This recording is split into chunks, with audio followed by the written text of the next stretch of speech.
Hello and welcome back to the Healing for the Heart podcast, People Just Like Us, where we do just talk to people just like us.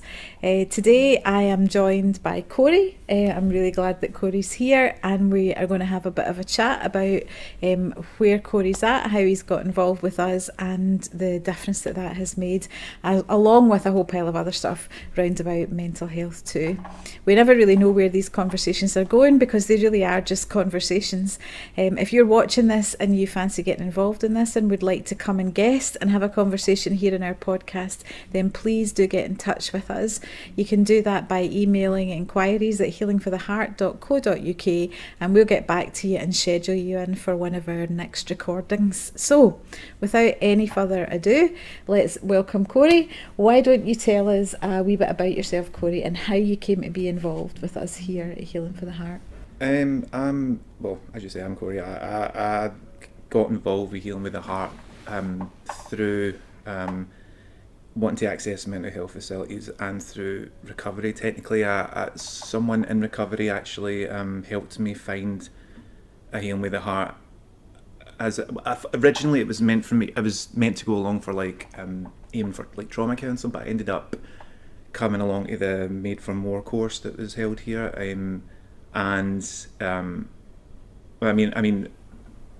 Before I actually accessed it, I was isolating, and I had really badly untreated depression and anxiety. Yeah. The kind where when you go to counselling sessions or when you take antidepressants, you don't feel like anything's working because either you don't give it enough time, or you might perhaps have other issues like addiction, for example.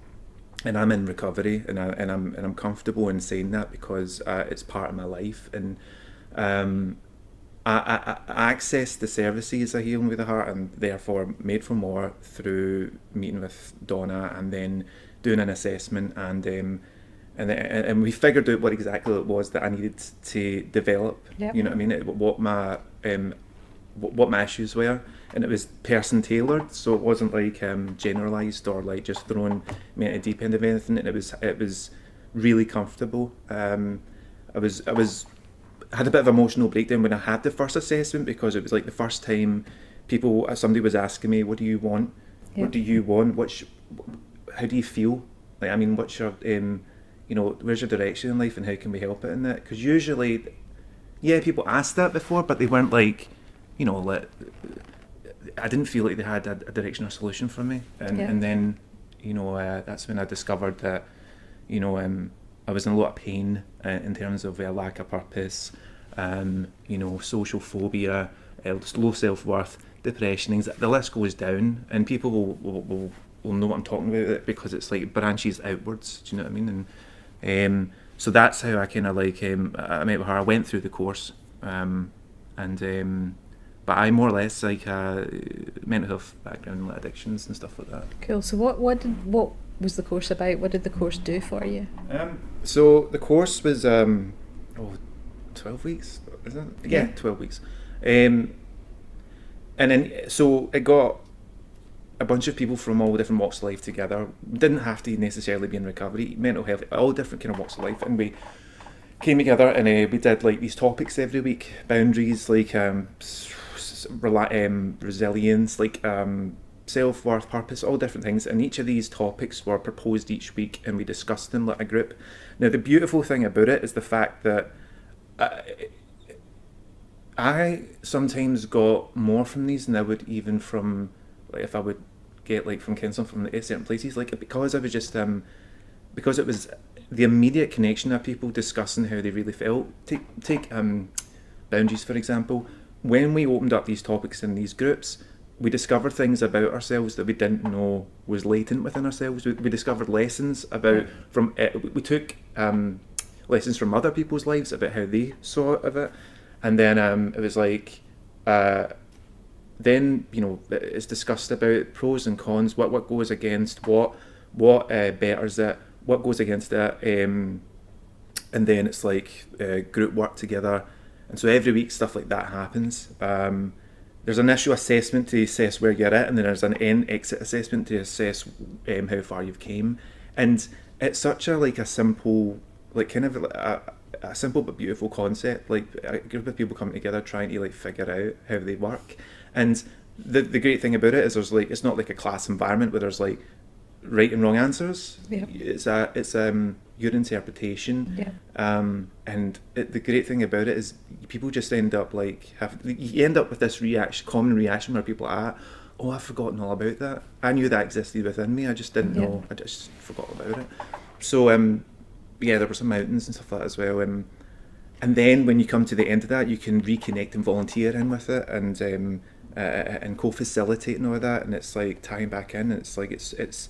I'm really trying to describe it in a way that isn't vague, because it's like it really is sort of like a jack of all trades type thing with and it's I suppose that's the person-centred nature of right. it though, isn't it? Because like you're saying jack of all trades, but not everybody's the same. So Totally. So you want to try and tailor make it so that it actually works for the individuals. Right. It's not just a kind of, we're going to go for the lowest common denominator here, and then some people it'll Right. work, some people it'll be too difficult, but actually trying to hit where people are at. Yeah, because you do discover like because people don't immediately tell you where they're at. I mean, people don't really.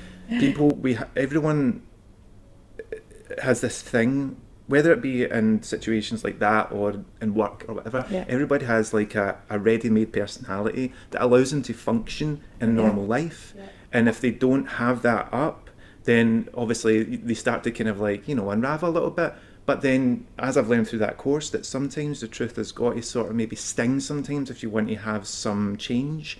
And we don't want to change. I mean, as a rule, as our survival instinct isn't to bother changing. And so whenever you come into this environment and you have to, it's great how it kind of like subverts the ego a wee bit. Like it kind of like, it somehow like tricks you into you opening up with it, making you feel like you've opened up. I don't really know that we want to be No, I know. it as it tricks you to open No, up. I know. But it's like, that's what it felt like for me. And I like that. I wonder if it's, rather than it tricking you to open up, I wonder if it's about the conditions that it creates. You're right. So like, Aye. so I know that Donna works really hard to create conditions in the group which are safe and supported, and where people are held in that, and where people actually feel there are boundaries in the group, so it's safe to open up and to talk about it. And also then, because if you're opening up and talking about stuff but actually it needs more than the group, there's somewhere else for you to go, because it's like one of the most safest, and I'm not just selling this to sell it. It is one of the most safest approachable person-centered like thing I've ever done. And I've been in many, the thing is, with every other thing that I've ever done that was like this, there was always a sense of we're not going to do this in case of this, or like no, actually let me rephrase that. It was back to what I says, it was always like a teacher-student dynamic. And the problem with that is that not everyone wants to open their mouth and discuss where they're at. And at the other end of the spectrum, not everyone knows everything. And we're not like, we're not in there because we're all gifted savants of like pure gurus. We're just people who people just like us, right? And it's just like general things and all that. And it's like you being able to come in there and feel like that you're not saying the wrong thing is really refreshing. And that's how I feel like I learned. And so you've been a participant in the course, and now you've come back round the other side, and you talked about co-facilitating in the course. So does that give you a better understanding then of where people are at? Because you've already done it, so you've been where they're sitting, and now you're doing some of the facilitation on that. Yeah, because like, I mean, when you're in it, you're focusing on yourself a lot, and when you're co-facilitating, you kind of, your eyes are more. One of the things I had to learn was like, a lot of times I wanted to try and act like the know-it-all. So if Donna was asking a question, or if the topic was going to be like, I know the answer to that, right? Or like my idea or my ego comes out. But now, because I'm not doing that and I'm watching, it's almost like I'm watching myself progress through 12 weeks. So you start with fear, the insecurity, the closed downness, the defensiveness, perhaps the and after 12 weeks, you're a tight-knit group that ours kind of was, but it depends on the different groups. But you end up like coming out of your shell. But this wasn't just about mental health for me. This was about the simple act of function in society around human beings, I isolated most of my life, and being around people without panicking or going straight into like meltdowns was hard. Relaxing into this and allowing me to feel like, oh, I can connect into the world, especially after COVID, because we all know how like COVID, completely really, really damaged people's social abilities. And I mean, like I've told you before, like, I mean, I had to, like, because I was already a hermit, I had to pretend that the isolation through COVID was a bad thing. I was like, oh no, you mean I have to, like, hide away from the world? Whatever shall I do? You know what I mean? Like, and I'm like, no, this was bad.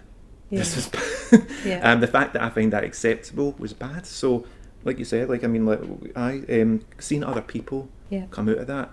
You know, you're it's not like we're actually the ones bringing them out. They themselves. It's like the conditions that you create, isn't it? They're gingerly walking into themselves and in a group, and then they're comfortable to talk about life, and they're no daft. So it sounds as if for you then there's been a huge connection between that isolation and your well-being. Yeah. Yeah. And as you've come out of isolation, if you like, and that your isolation is clearly, you're not saying it's not just because of the pandemic, it gave you a gift in being legitimately isolated, right. But it sounds as if you're finding something different about yourself as you're actually starting to come out of that isolation and reconnect. Yeah, I mean, like I said before, like, I mean, self-reflection is painful because, like, I've got, well, I mean, for quickness, I call it my ego, right? Like, I mean, like, I've got an ego that is utterly resistant to anything that requires effort or pain. And if it takes effort and to face phobias with talking to people, phobias with being expressing how I'm really feeling, I have to think what my incentive is. And the fact that at my heart at that time, human connection or talking to another human being and the love that you receive wasn't enough, told me that I was more damaged than I thought I was. Because I mean, you can recognise it in other people if you have it. Like, I mean, a wound can recognise a wound. And so when I went out in my daily life or going to like meetings and recovery and stuff, whatever, I would recognise it in other people, but I'd never say anything. However, when I went onto this course, I recognised those wounds, similar wounds I had in other people, and it's like we slowly, I wouldn't say it's totally healed, but it is manageable now because like we are less afraid of being ourselves. So what would you say then? Because there's obviously lots of folk do actually tune in and watch this, and maybe some of those folks are isolating at the moment, not because of COVID, but are isolating because actually that's what they do to protect themselves and what makes it feel better. What would you say to folks that are in that place just now? A lot of the times, I would isolate, and I imagine that certain people would, because it's not just the fact that you don't want to be around people, but you've not got the energy to function and lie that you're not okay. And so, in other times, we isolate because we're recharging our batteries, and recharging our batteries turns into weeks and months worth of death by duvet, just sleeping about all day, right? It's almost like you have to really approach it by the smallest bite size possible. Taking walks around public places, and then really pushing beyond your own limits to phone someone up and ask them how their day is. One of the things that I learned in recovery was that we're taught to phone each other up when we're isolating, right? But it's easy for me to say what I'm about to say, because for me to just tell somebody, phone someone up, that's it. For some people, that's like panic. But what the concept behind it is that when I'm phoning someone up and ask them, instead of me thinking about, oh my God, I'm going to have to tell them about the shit hit the fan and like, everything that's going on drama, I don't do that. I just ask them, how's your day going? And you start with small talk. I remember you mentioned something ages ago about like problem-free talking, right? So that's like small talk, and it's just like and get used to that, because the thing is, you don't create a connection. But creating connections with people and sharing your deepest and darkest stuff can be healing, but you need to really be comfortable with people, and a lot of people aren't, and people isolate because we're either too tired of clawing to the next day around mental health, or too scared to talk to people. And so really, like, that's where I would start, right? So it's just like, whether it be walking around public places or phoning up people, and really and just small talk, ask how their day is going, and if it doesn't come to anything, that's fine, because it's just like, what matters is, it doesn't matter that you're simply talking about drama. It matters that your voice is being heard by them and vice versa, so that connection happens, even if it is just that. But what I would say is just, like, give yourself a break, and in time you will find your way to kind of step outside the door, because but at some point the pain of staying the same will outweigh the pain of the actual change. You'll become so sick of it that I wouldn't wait until your back's up against the wall.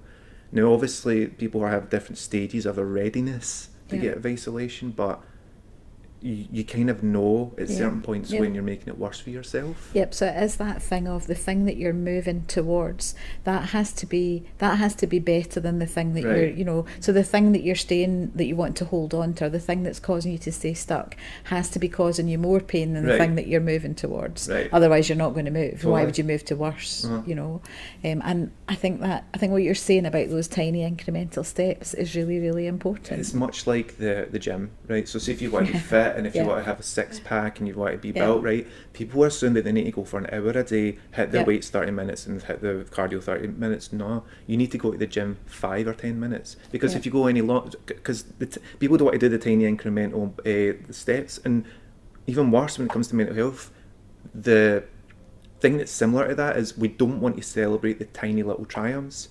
Imagine how hard it is for a person to isolate, to get out their whole house or phone someday, and it's to really self-recognise that that's an important step.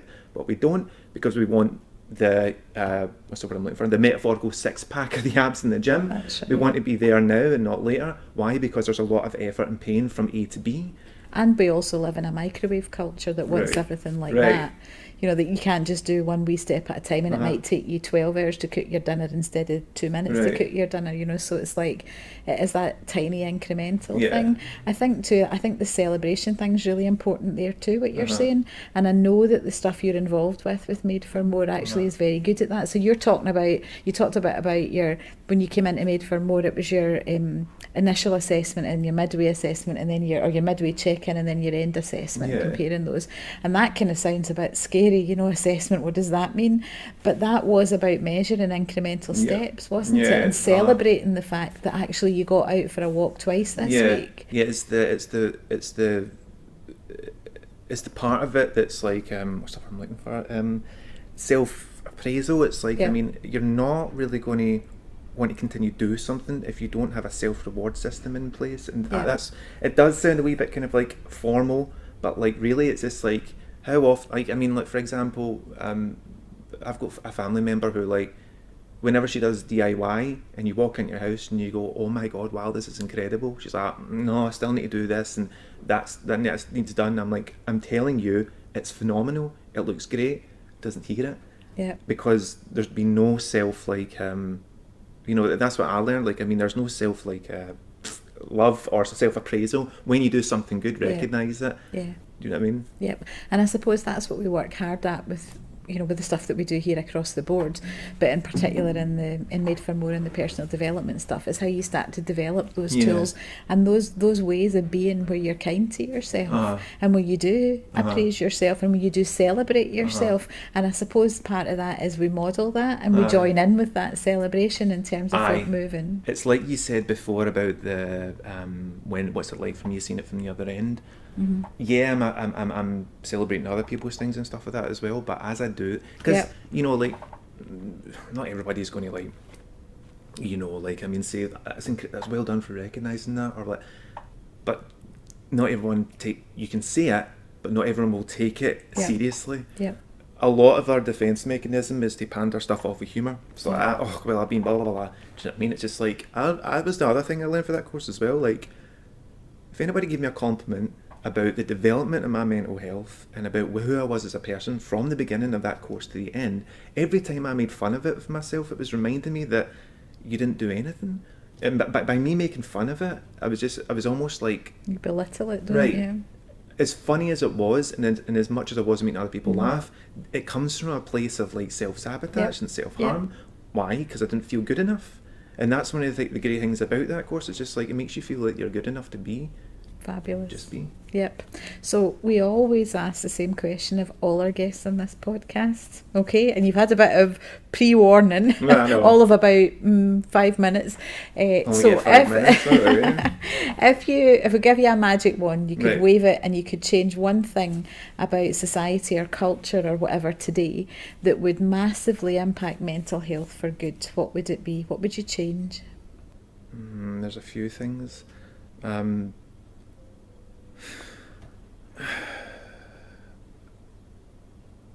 would have, when people go to services and they're feeling suicidal, or if they're feeling in a really, really dark way, everywhere I would have it taken more seriously than what it normally is. Like, I mean, you get a mental health person, get a crisis person phone you up and they talk to you, blah, blah, blah, blah.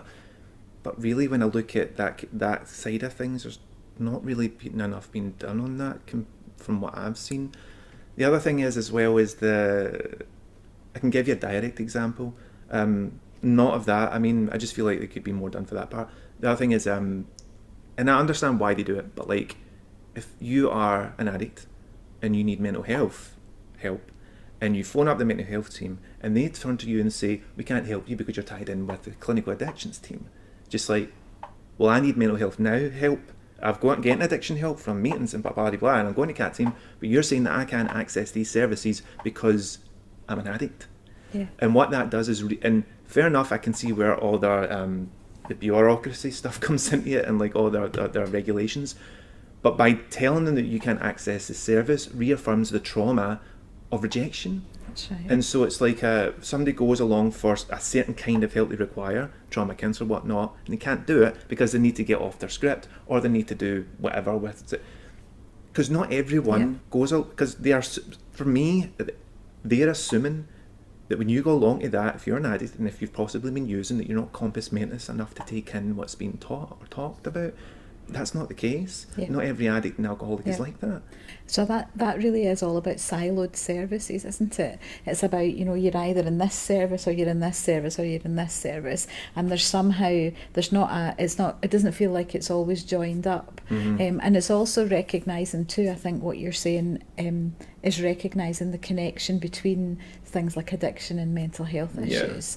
They don't exist separately. So the addiction, Gabor Mate talks about, the addiction isn't the issue, the addiction is the solution to the problem. That's because the problem is the pain, and the pain is usually emotional pain, or often emotional pain, and so therefore we need to work out how we heal that emotional pain, because at the moment you're medicating it, or you're not, but at the moment somebody's medicating it with alcohol or drugs or whatever. Yeah, and services aside, the general populace, I would say to them, understand that whether you've got addiction or mental health, understand that it's like everyone, it's not a moral issue, it's an illness issue. So people aren't, their behaviours aren't off the wall because we're bad people, we're sick people, or we're hurt people. I think it's really interesting that that's where you land on that, because I think that connects into what you were talking about. What the thread of all of this has been is about connection. So you're talking about the importance of connection and how that's impacted your mental health and your well-being and your ability to be able to function and to contribute to the wider thing. But actually now you're talking about the connectedness of all the things that are going on. And so perhaps that's the thing that you land on, that the thing that could change is the way people see connection and the importance of that connection, of connecting the dots within services, or connecting the dots in your life, or connecting with other people. Totally. So connection seems to be the thing. Yeah, the bravest thing you'll ever do is to go out and ask for help. Yeah. And that's where it began for me, and then it starts to accelerate. Yeah. You just need to kind of put yourself out there. Fabulous. So I think ending on the bravest thing that you can actually do is get out there and ask for help is probably your sound bite to end with on this. I'll take that. It's like fabulous. We were obviously, I've told you this before, we're delighted to have you around here. and the stuff that you bring, because you do bring a richness here, and without you actually there's something hugely missing in terms of what we do around about here. So we are really glad to have you here. If any of this has touched you and you want some support, then reach out to us, or if you want instant support through crisis lines, then reach out to Samaritans or Breathing Space or somebody like that. As Corey says, don't be alone, don't sit on your own and feel that there's nobody out there that you can connect with. Get in touch with us if there's something that we can do to help you. If you want to find out more about Made for More, which is the personal development programme that Corey's involved with, and again, get in touch with us. You can do that through our website, or you can do it by email inquiries at healingfortheheart.co.uk. We are going to wrap this one up for just now, and we'll see you on the next Healing for the Heart podcast, where we'll talk again with somebody who's just like us.